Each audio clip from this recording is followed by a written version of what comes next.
Okay, so obviously how smooth something feels is always going to be a matter of opinion, but in my pursuit of finding ways to level that are super low effort, I've stumbled upon what's become one of my favorite ways to level any witch build. I mean, I guess Templar works too since it's in the same area on the tree, but I haven't tested it.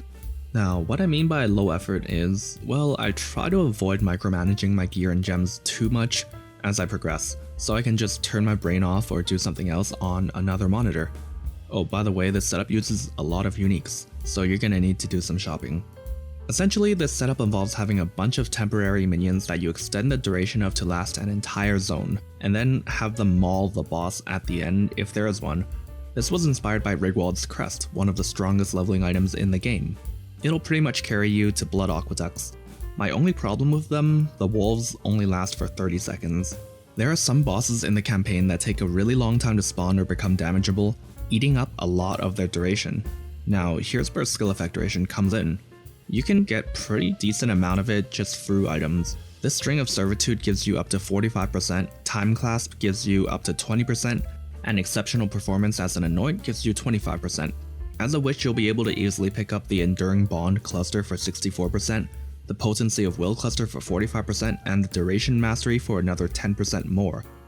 In total, this is 199% increased and 10% more, with a 30-second base duration that's about 99 seconds, over a minute and a half.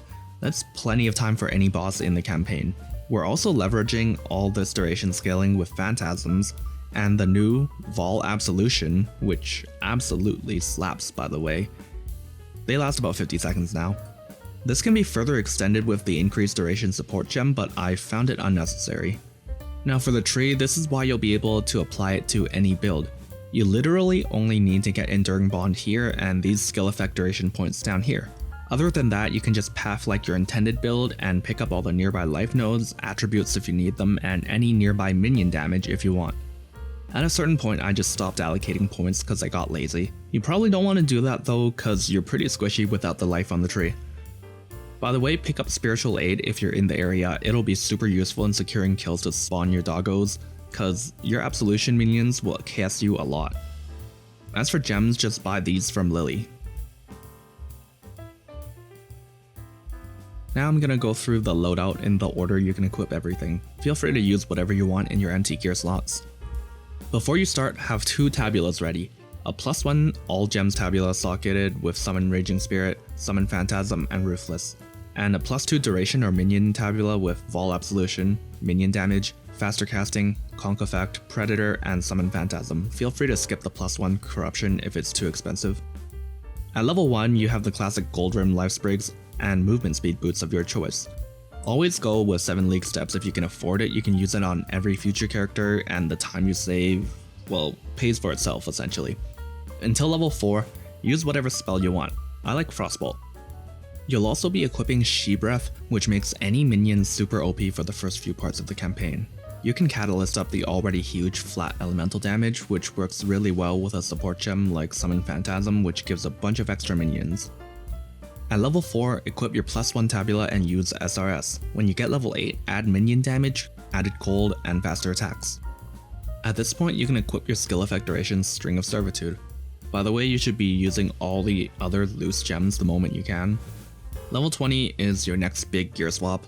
You can equip your Rigwald's Crest, then swap out your SRS tabula with your Absolution tabula, switch your weapon out for the Princess, and if you have Necromantic Aegis by now, you can equip a Calton Halt. Level 25, Time Clasp, level 32, a 4 green socket Triad Grip, and level 50, the Black Cane. Around this time, She Breath actually weakens your Absolutions, so you can unequip it along with Triad Grip if you want. It's fine if you want to just leave it since they still benefit your wolves and phantasms, although you'll probably want them off towards the end of the campaign, like Act 9 and 10. As for how to play it, just use Absolution until you get your wolves up. You might need to swap faster casting for Unleash if your Absolutions are chaosing you too much. Then Shield Charge and Flame Dash across the zone using Absolution every now and then. Your minions will kill stuff along the way. You'll want to have Convocation on left click for convenience. If you know that there's no boss at the end of the zone, or if the zone is really short, then you can use Vaal Absolution the moment it's fully charged. Otherwise, save it for when you get near the boss. When you get to Blood Aqueducts, you can farm a bit to catch up on experience if you need to, or better yet, transition to your actual build if you can.